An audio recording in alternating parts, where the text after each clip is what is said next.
Bueno, solo esperemos que se poña ben, vamos a ver outra vez, e simplemente volvo a pasar as diapositivas e vos vou decir un pouco o que está en estas diapositivas aí, ¿no?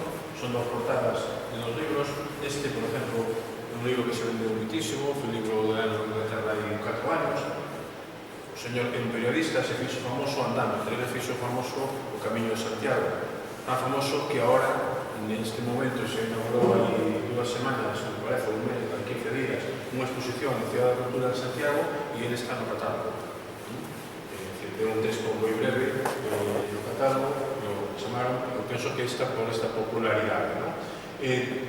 Toda esta historia de andar, porque toda esta literatura sobre andar fai referencia sempre en encontrarse a uno mismo, etc. Eu digo que andar tamén para encontrarse cos demais.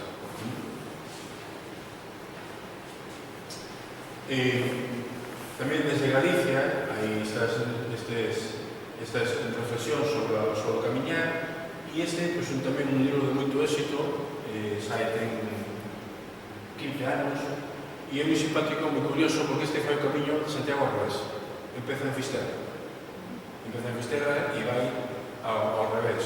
Non o fai por motivos religiosos, o fai porque está de moda e ele vive desto e vai escribir un libro sobre o Camiño de Santiago, e unha maneira de chamar a atención é facelo ao revés, vale? Podemos facelo de moitas maneiras, pero estamos aproveitando un feito cultural, un feito religioso para, digamos, como fonte de ingresos ou de economía, non?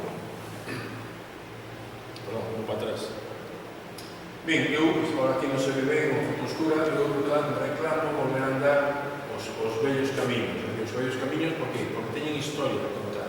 Non é unha historia grandiosa, é unha historia simple, pequena, unha historia da vida cotidiana, unha historia vinculada ás persoas.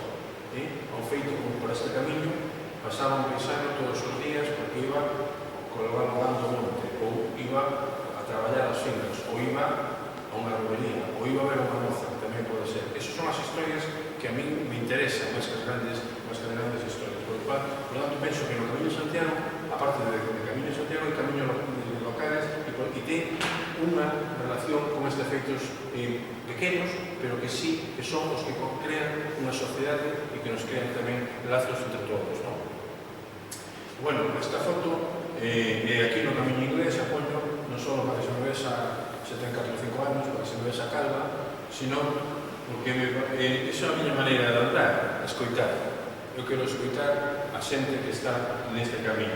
E tamén unha curiosidade, porque esta foto, esta señora, son da mesma aldea que aqueles, pero esta está nunha parte dun concello e esa está noutro concello, non? Vale para explicar como se divide Galicia, como se organiza políticamente ou administrativamente, e iso non incide nas relacións persoais, ou sí pode incidir, porque a veces estes temas salen aí que ti non eres de aquí, non? Porque eres de outro sitio, non? Pois, eu creo que, no fondo, que quero transmitir a idea de que o Camiño de Santiago, aparte de ser Camiño de Santiago, ser unha vía de peregrinación, tamén pode ser un escaparate para coñecernos a nosa historia e mostrarla aos de fora. Que moitas veces non ten por que ser distinta, simplemente é a nosa visión frente ao mesmo feito que pode ter outra visión por no outro lado. Entón, para chegar ao Camiño Inglés, fixo un percorrido polo norte, por outras peregrinacións, para ver que hai unha tradición de peregrinar en toda Europa, como xa vos dixen ao principio, desde a Edad Media e antes. Este é un sitio de peregrinación moi importante en Irlanda, que é unha peregrinación distinta. É unha illa que se chama así, o nome dela é o Lago Vermelho, en gaélico. É unha illa onde San Patricio entrou, o patrón de Irlanda, chegou ao purgatorio, pensando por unha cova que había aí, que os ingleses despois se aventullaron. San Patricio chegou ao purgatorio de man de Jesucristo. Entón, desde o século V, é un centro de peregrinación irlandés onde a xente vai todos os anos e non se pasan, creo que eran 3 días, ahora só son 2, é dicir, hai que ir hasta aí, non se pode ir andando, chegas aí e se pasan 2 días aí, de devoción, rezando, con un desayuno un régimen moi concreto, ás 4 da mañá teñen que baixar a iglesia, teñen só desayunar un café, un té, e logo volver a rezar, dorme 4 horas nada máis, é un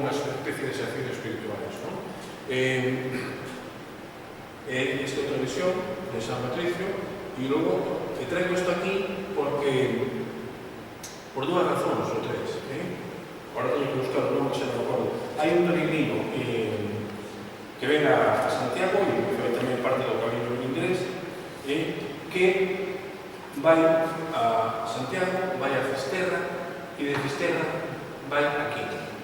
Un señor, era Izapán, que era no século XV, era un señor militar, non digamos o nome, que un día arrepentido de non intento foi capaz de dormir porque entraron nunha aldea en Italia e mataron a él mesmo a 300 persoas.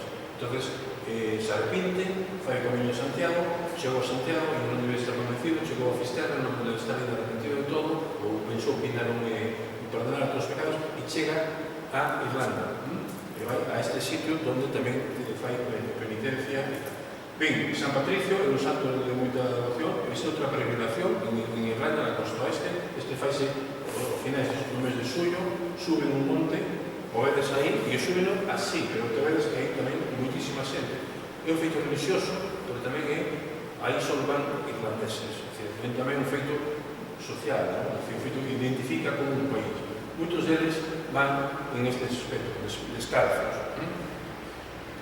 E volvendo a Loudé, ao lado do Barbello, ese sitio de peregrinación, hai outro personaxe que vai aí. Esta é unha novela de caballería, non é esta edición dos salesianos, esta é unha edición de bolsillo dos anos 60, pero é unha edición moi completa, porque é un libro de caballería, teña a data de finais da Edad Media, e é un señor que matan aos pais e ele quere demostrar que é de orixe noble e busca esa nobleza, pero o que vai a todos os confins do territorio cristiano.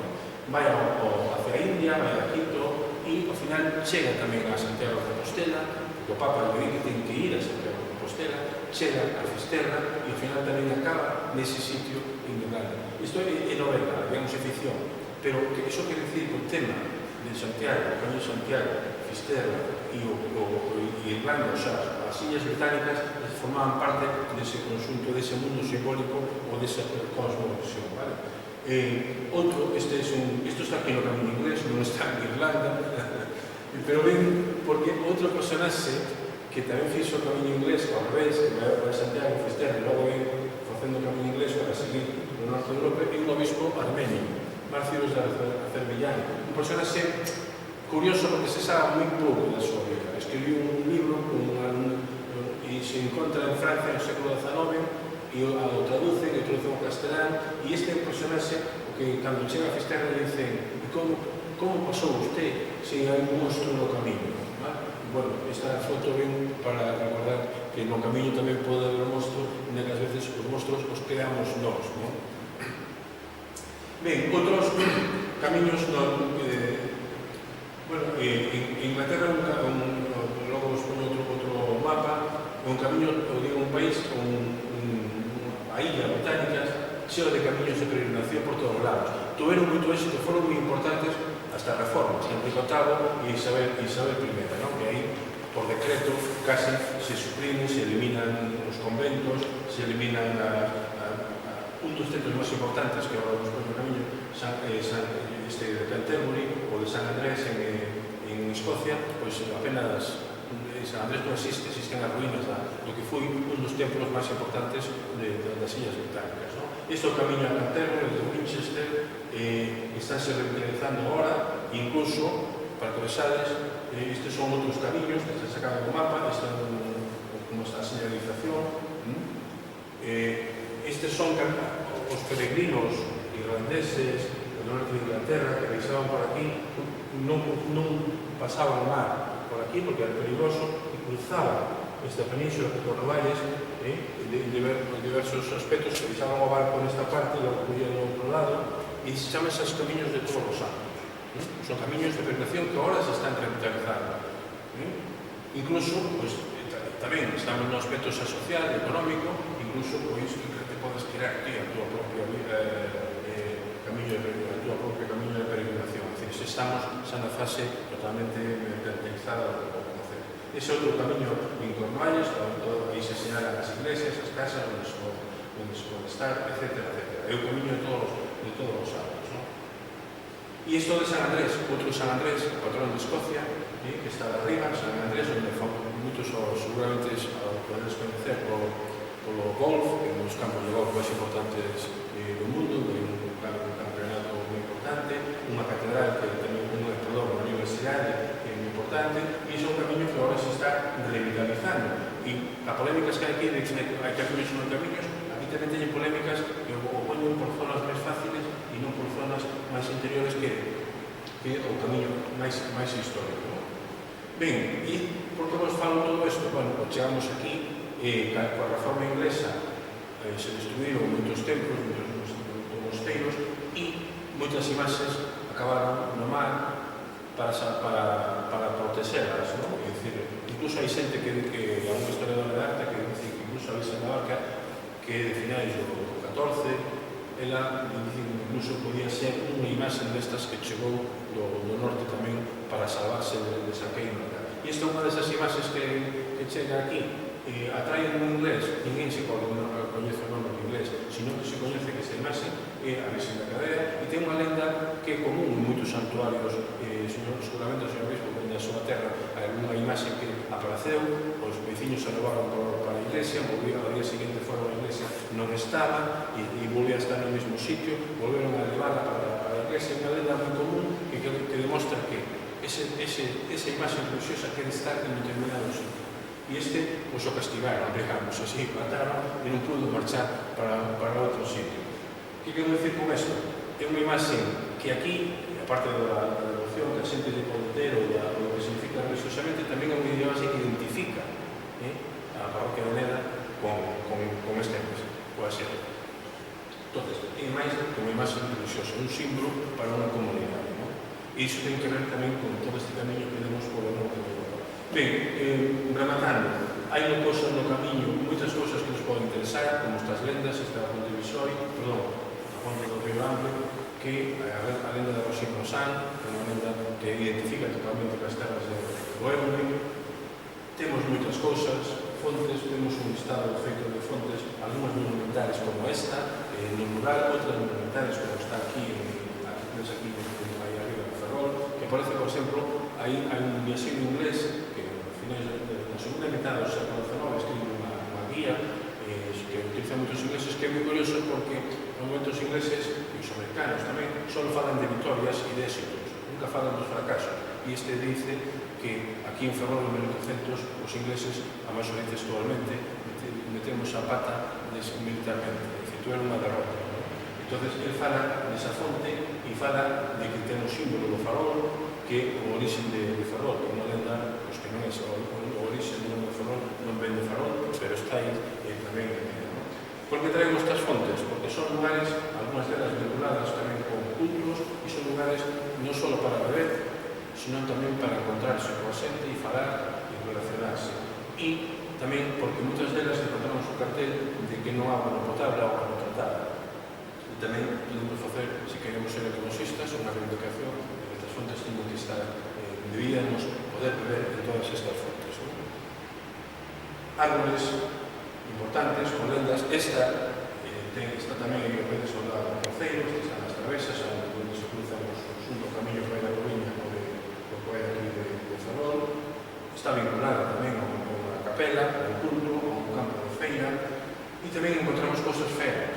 Non vamos a poñer o que hai, dicir, cousas feas como estas casas sin construir, ao lado sin acabar de construir, que son realmente pouco chamativas, ou chaman a atención pola cousa que non deberían de chamarnos.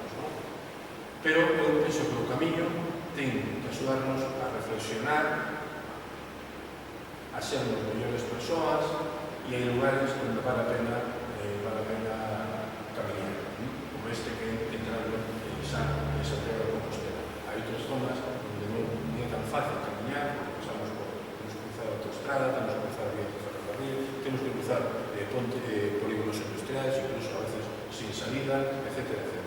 E esta era un pouco a miña charla, digamos, un pouco máis extensa, pero abreviei, e simplemente de rematar con esta bonita foto de Ferrol. Non sei se é unha homenaxe a Mario que lle gustan os barcos, pero tamén é unha terra, se volve por terra, se colle o barco e logo, unha vez que chegamos ás Illas Británicas ou ao norte de Francia ou a Dinamarca ou Suecia, teríamos que volver andando para casa, ¿no? Simplemente, perdón por esta apurado, espero que se pueda don Ricardo ben e que podamos disfrutar da súa compañía en outra ocasión.